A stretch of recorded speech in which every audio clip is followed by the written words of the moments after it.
Roadies, good morning. I'm by the water today.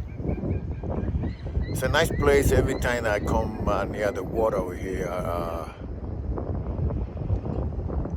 I like to stop over here over the dock and take a quick.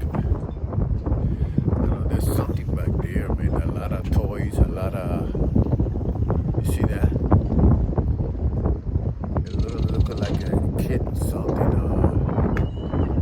I don't know what's that mean, but I couldn't see anything. Somebody buy a whole bunch of toys there.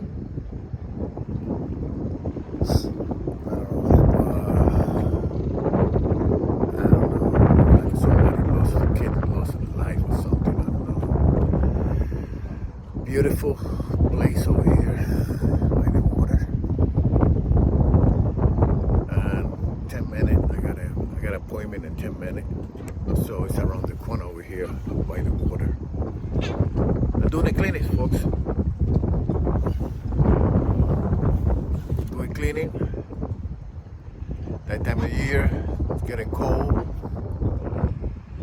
I haven't changed the color yet. The tree haven't changed the color here. It's September, what's that, 15 or 16? The color's not coming in around here yet. But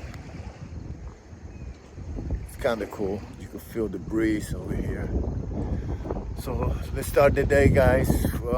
Early in the morning over here. Do my first cleaning. So stay tuned, coming up.